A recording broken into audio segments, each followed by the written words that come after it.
So on the bench, obviously, is the interior of my Atari 800.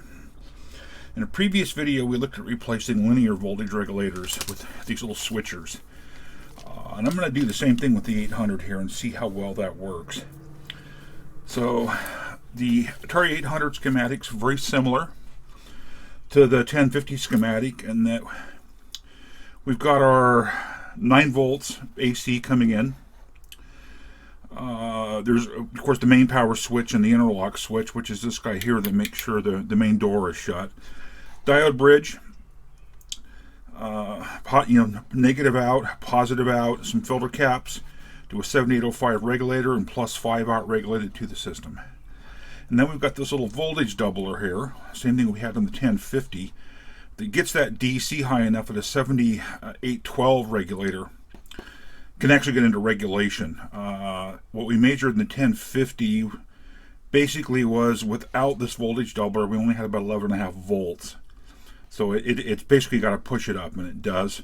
I think we end up with about 23 here. That's what we had in the 1050, and gets regulated down. You'll notice this is a 78M12. M usually designates that it's not a 1 amp regulator. It's good for like 100 milliamps. I don't know that 100% here, but I'm assuming that's what that means. So very similar schematic, really, to the 1050. I'm going to just take the same approach. I'm going to replace both of these regulators with switching equivalents, and we'll see what we get. A note on this also is that the regulated plus 5 gets fed through this 1 microhenry filter here into the video modulator. So there's a mod in. I'm not exactly sure how this circuit works, but there's the modulated video out. Switching regulators do generate noise, where the these linear regulators tend to be a little cleaner. So if there's switching noise that gets passed through into here, it could create video noise. If you're actually using the RF modulated video out of the system, this might not be a good upgrade. You'd have to test it to know. I don't expect that switching noise getting back into the rest of the system to cause video issues, but again, we'll find out. So let's dive in and basically replace these 2 regulators and see where we end up. So let me get the tools heating up here. We're going to need them. I've obviously disassembled the 800 down and removed the 3 screws and the power supply board here. This is the same board we did the recapping on in an earlier video. This is that same machine. It's a later generation, slightly cost reduced 800. Things like it's missing the edge connector down inside of this slot. It doesn't have the card guides or the plastic housings on the boards. You know, it's just a cost reduced unit. It is what it is. It's still a great little machine, and I'm really enjoying using it. So with that set out of the way, we've got our 12 volt and our 5 volt regulators, and it is definitely labeled a 78M12. I'm trying to figure out what actually holds this heat sink on. And it may just be the 2 regulators are all that hold that heatsink in place. It looks like there's a plastic clip here, but looking at it up here on top, it's broke. I don't think it's fully intact. I guess we'll find out. So let's break these loose.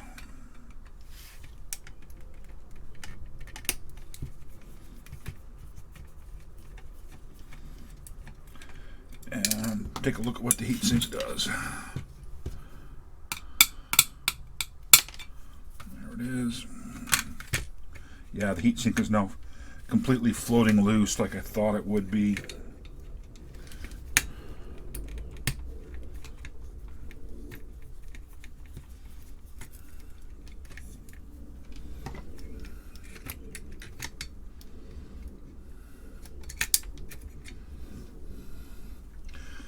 I wouldn't expect either one of these to have a mica washer or an insulating washer up against the heatsink because they're both positive regulators. The metal tab, so the metal tab here on the regulator is ground. The center pin is, of course, ground. That metal tab becomes ground on both the 7805 and the 7812 here. If you had a negative regulator like a 79 series, a 7905 for -5, 7912 for -12, the center tab is not ground. But just make sure, if there's a mica washer behind the device, be sure to replace that mica washer. If you replace the device, the 1050 had a transistor mounted to the heatsink as well that had a mica washer to insulate it. But really, the heatsink is just completely floating here, and this little lock tab right here is broken. So it was doing nothing there to hold that board in place, or the heatsink in place. So really, I think at this point we can just unsolder these. They're, let me get some paper towel here. They are definitely covered in heatsink compound, which is good.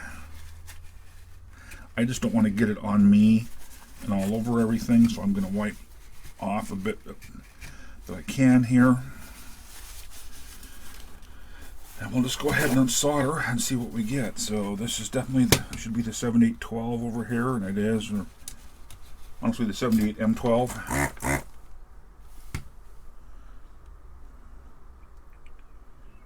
Looking at the soldering, I think these have actually been replaced.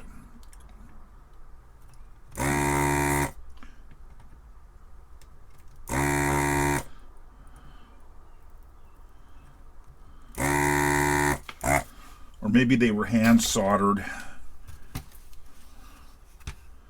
Well, the 12-volt one came right out. Release the 5-volt one here. I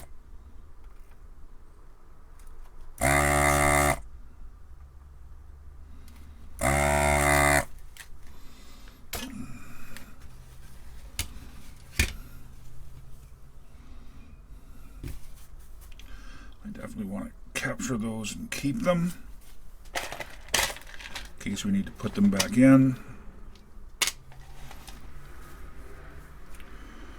Take a look at what was desoldered here. Those look fine. There's a little bit of extra flux. There's definitely the flux I left behind on the caps, but there's extra flux on these that was there before I unsoldered them, like there is down here. I almost suspect part of this board maybe was wave soldered and then the rest manually soldered. It really looks that way to me. It was wave soldered, and then some of the larger things were probably hand soldered on.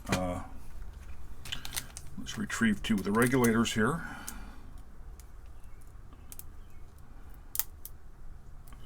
Maybe, if I can get the little package open.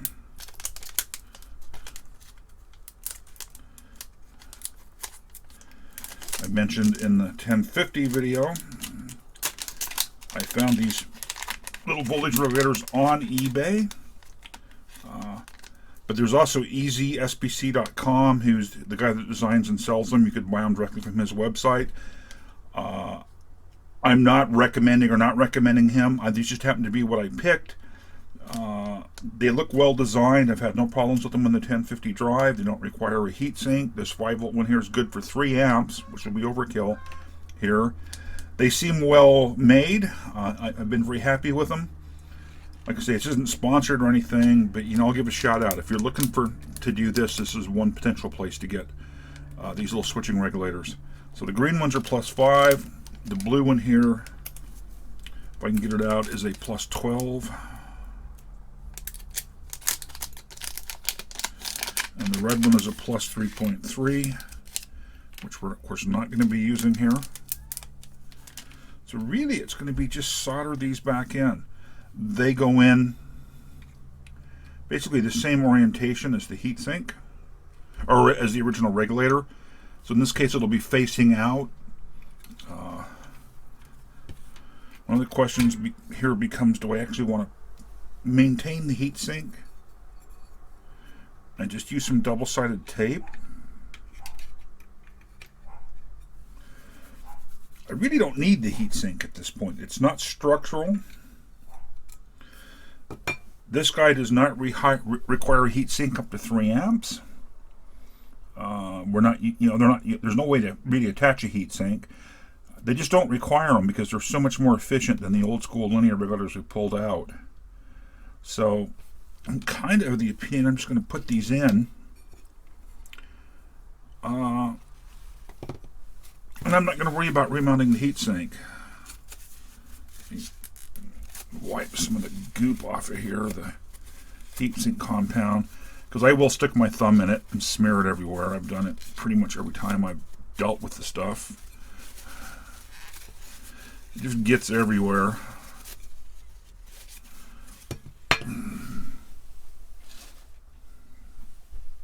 And I've got it on me. Always. You can feel it. You can see it. So, a comment about this heatsink compound.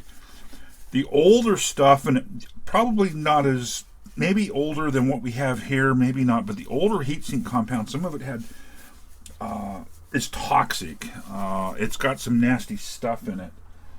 The newer manufactured stuff, like what I've got right here, is much safer to use. So, it's whatever was used in the really old stuff, the 40, 50-year-old stuff, can be toxic. The really old stuff can break down and no longer conduct heat well. It's just one of those things where, beware. I got to figure out how I'm going to hold this in place to solder it.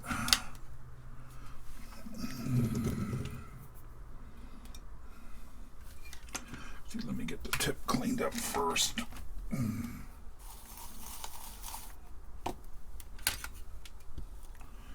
We'll push it back through.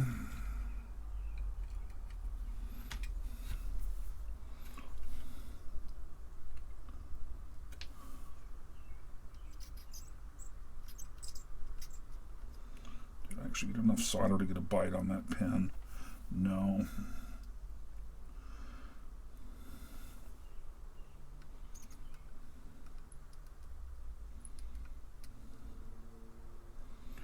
That's obviously not the final solder joint.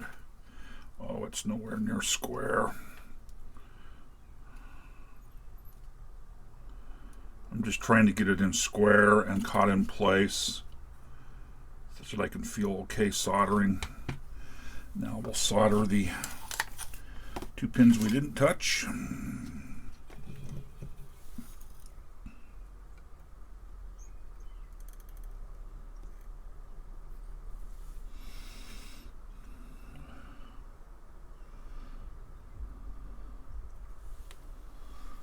And I'm going to go ahead and solder back off that 3rd pin just because there's so much crappy solder on it, if I can.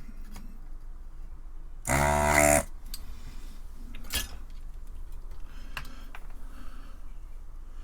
may have been a better way to do this, but hold it in place, but this works. He's nice and solid. I don't think he needs support. We're going to attempt to do the same thing for the 12-volt one. I'm assuming the 12 volts in here is probably,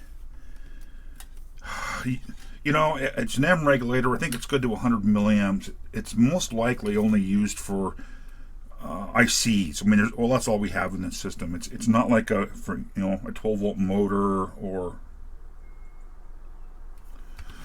anything like that. It's not quite square.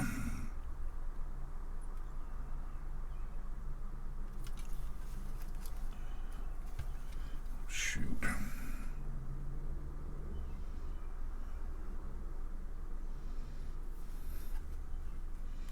I'd like it somewhat square to the board. That looks okay.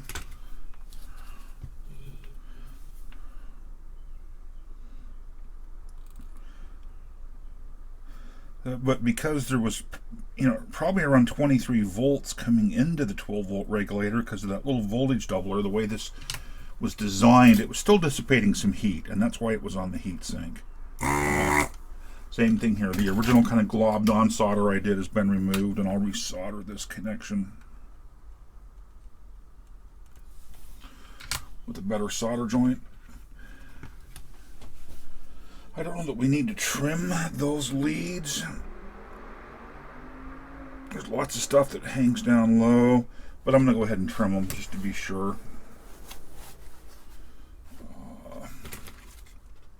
As soon as I find the cutters here.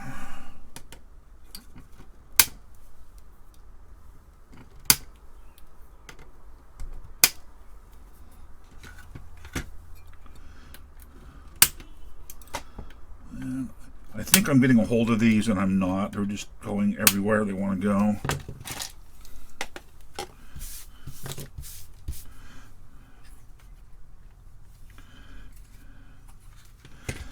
This, as it is, honestly should be enough to be able to power this up and see if we've got regulation. And that's part of why I brought along, which diagram is it here? This one. It's got some places to check voltages.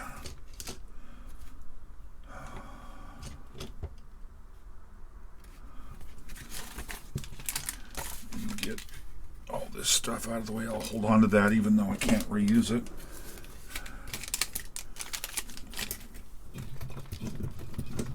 Actually power off the soldering station. In watching video playback, I've come to realize that when I move the meter up here, there's enough glare on the screen it can't be read, but if I keep it down on the bottom half of the bench, it seems to be able to be read on the...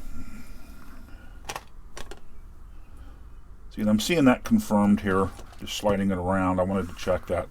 But it looks like it's easier to read with it down here low. So I'm going to attempt to leave it low like that. Where did I put the transformer? Oh man, I dropped the speaker out of the system. I'm going to lose the speaker.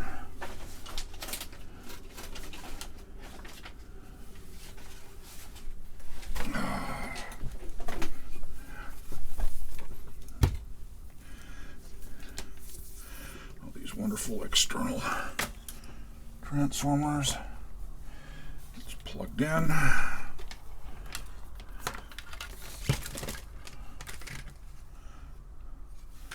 Power is off. We can go to AC volts and just make sure we're seeing the 9 or 10 or something in that range as expected. Okay, 11.1. I think that's a little higher than the other transformer was for the 1050, but this, of course, won't power up without that switch closed there. So I need to come up with some way to hold that switch closed.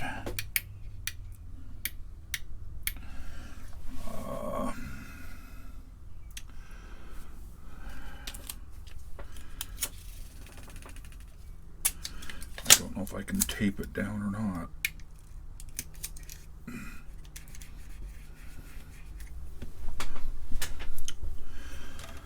Let's look for a spot to pick up ground.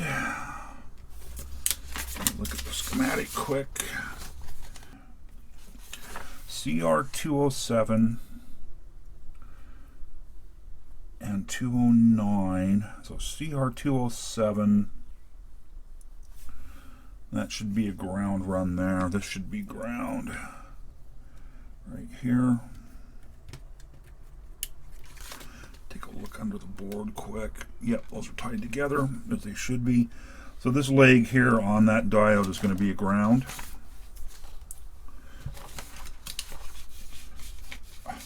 Come on.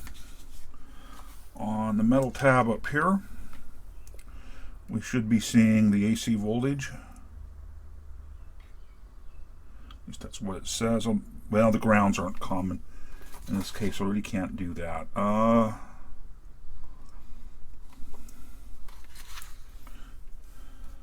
Let's see. I've got that resistor.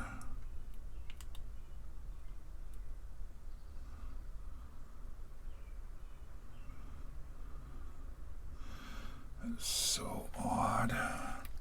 So one side of this resistor, this is R203, it's tied to the incoming here around 12 volts. The other side's tied to the 5 volt output, and I do not understand what that resistor is there for, to be honest with you. It doesn't make a lot of sense to me. But we'll just clip onto one side of it here, switch the power on for a second and off. Okay. Oh, we're on AC. I need to go back to DC volts.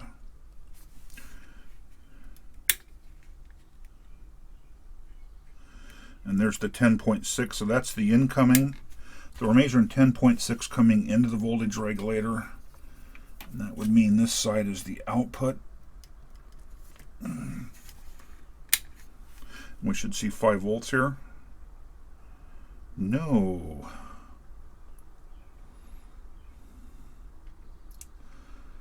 Am I not on a good ground?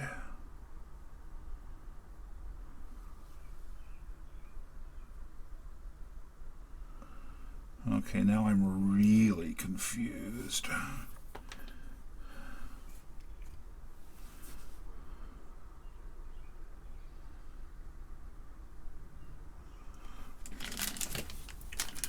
Green ones are the 5 volt. Why am I seeing... Okay, I'm very confused here. I do believe that to be a good ground. The LED brightness is down here look normal. It's not like I'm, running on double voltage or something. I'm going to pick this up. Of course you fell off. Figure out how I want to do this. I want to flip this over.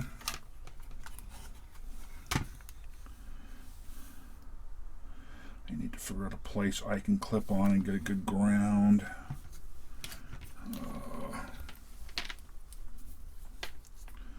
That's the outer shield of the RF video out. That should be a good ground. And what I want to do here is power up again. I want to look at both sides of this voltage regulator. 10.2.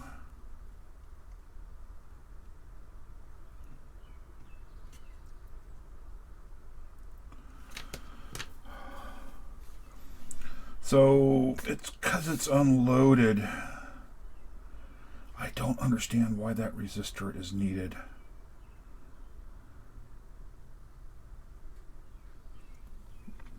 I really don't understand why that resistor is needed. I really don't. There's probably an obvious reason for it.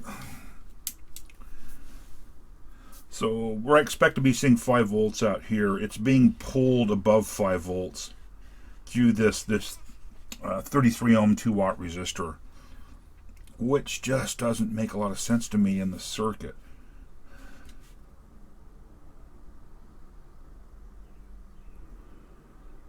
It just seems like it's going to sit there and just create heat, and I don't know why you would want to sit there and just burn off heat. I'm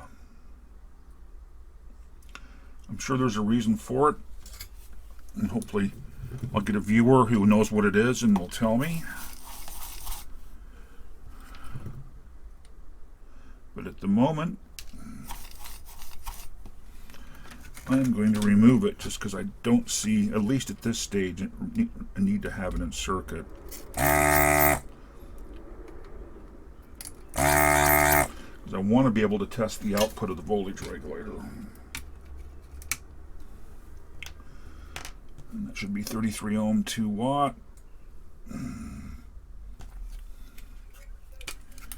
Okay, if we go back to where we were before, the output of the voltage regulator now should be clean. It doesn't have that resistor pulling it off to an odd level. Get back on where we determined there's a ground here. We'll reapply power. And hopefully on one side of this now I see regulated 5 volts. And there it is, 5.01. That's exactly what I would expect to see. And this is going to be the incoming, God, 19 at this point. That's like the voltage doubler. Is that what that's meant to do? Boy, that was meant to pull. So before we were measuring around 10 here, and now we're measuring nearly 20 here.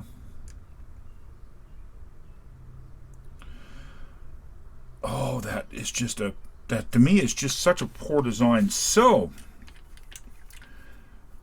without this being pulled down to about 10 volts, I end up with 20 volts into the 7805 and 5 volts out. So there's 15 volts a drop. And if you do the calculations like we've done before, you end up dissipating 15 watts here potentially out of that 7805. And that's it's going to get bloody warm. So by putting this resistor in place, you drop a whole bunch of voltage. You pull this down closer to 10. You've now got about 5 volts to get rid of here. You get from 10 volts to 5 volts. So about 5 watts, and you're dumping the rest of the heat out of this resistor here. There's going to be 10 volts across there, so that's going to be, 10 divided by 33. So, yeah. It's not going to get super warm, but it's going to get warm. So the question really in my mind is, we don't need that resistor anymore. I don't care that there's 20 volts coming into the switching regulator. If I remember the specs on it right, I want to say it was good. The maximum input voltage was higher than 20 volts. So, and this is going to be, it's super efficient here. It's not going to create a lot of heat. So that looks better. I'm happy with that. We're going to leave this resistor off the board. I do not think we need it anymore. And it's one more thing that'll reduce heat. Let's get a look at the M12. So it's actually going to be this pin right here. It's regulating right at 12.07 volts. We can actually pick all the voltages up here. That should be a +5. That's the +5B line. And the +5A line should also be 5 volts. We've got our +12. Oh, it's here if I can get contact to it. Hopefully my head's not too in the way here. So I'm happy. I'm happy that we're in regulation. There's going to be no heat at all off of these. Idle before, I know that 7805 got pretty warm. I mean, the heatsink was definitely needed before. So really at this point, let me power this down. Move a bit of stuff out of the way here.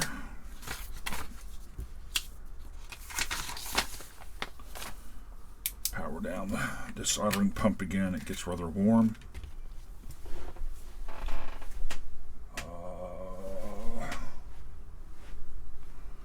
Where did I put the rest of the system? There it is. And so I know I set it down out of the way.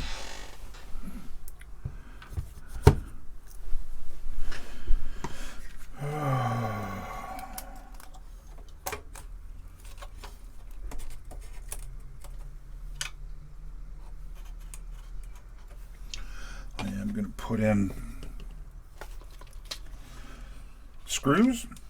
Like here, there's a big copper pour there that's open that connects that ground to the ground of the metal here. Not a good screwdriver for that. So I am going to use the screw to make a good mechanical ground connection here. Not just rely on the pins. I'll go ahead and do another one. I'll just do all three. There's no reason not to.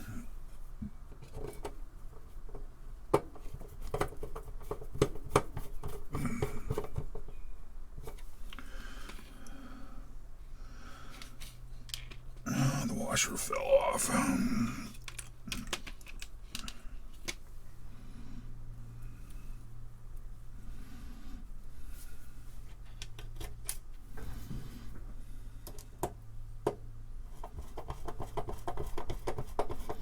Those will need to go in for the final reassembly anyhow, so there's no reason not to. And I can really now pick up ground really almost any place here, as long as, you know, we've got a decent connection.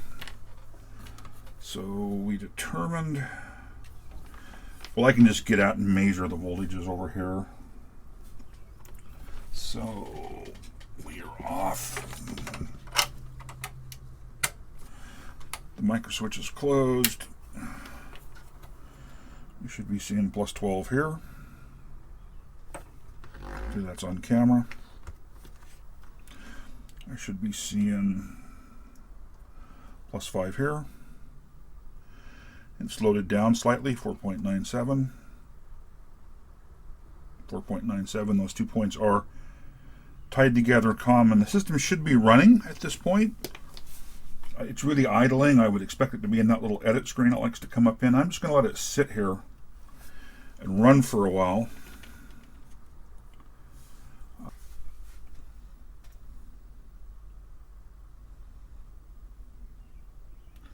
Boy, did we actually look at the incoming voltage to the 12-volt regulator to see just how high that ended up?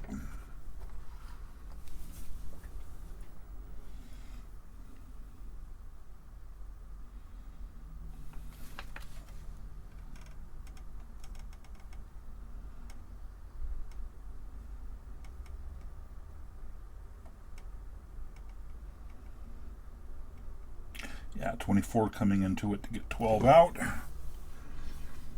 So it's not super outrageous. I mean, it is extremely outrageous, but that is just the design of the power supply. So I think this is probably a good little mod here. I'm just going to let it sit here and idle. So it's been a couple of hours. It's just been sitting here running. A little bit above ambient, not much. It's slightly warm. No surprise. Let's go ahead and take a look at the voltage rails. So we've got our plus 12, which is still spot on. I believe that's plus 5A, 4.98, and plus 5B should be identical, or really close.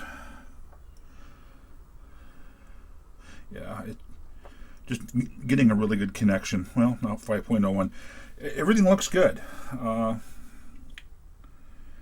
just see no issues. There's basically no heat being generated. By now, this heat sink, if it was still in here on the original regulators, it'd be nice and warm.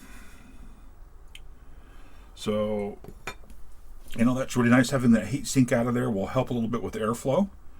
So there'll be more ability for air to flow around everything here. We're not focusing heat onto these large filter caps here, and heat is a big chunk of what destroys capacitors. I just don't see a downside to this at this point at all. We'll know for sure once I get it back downstairs and get it hooked up and actually use the system and look at the video quality, that kind of stuff. And we'll do that next in this video. So apologies for the handheld video. So the system has been running this little basic program all night. Let me get it out of the screensaver. It's just a simple little loop that does nothing but a bit of math and just loops forever. So it's been running all night. I would expect down here in this corner of the case there to be some warmth. The case is completely at ambient. I have the case screwed together, so I can't actually get in there and touch, the regulators, but I am very sure in my mind, after long periods of use, it got warm back here. That big heat sink was sitting back here, radiating heat out into the case. Nice and cool. I have no problem with the video quality, not that, you're going to be able to make much out here on camera. I'm happy with this. It seems to be working well. So really, I think this was a success for me. If you try to, of course, do it yourself, be sure to remove that 33 ohm resistor. I think that resistor with the switching regulators will cause problems. I'm confident it needs to be removed, in the same way I removed it, if you decide to attempt this. And the video quality will be up to you to decide whether you like it or not. You can always remove the mod and put everything back together if you want to. So I think I'll wrap this one up here, and we'll talk in a future video.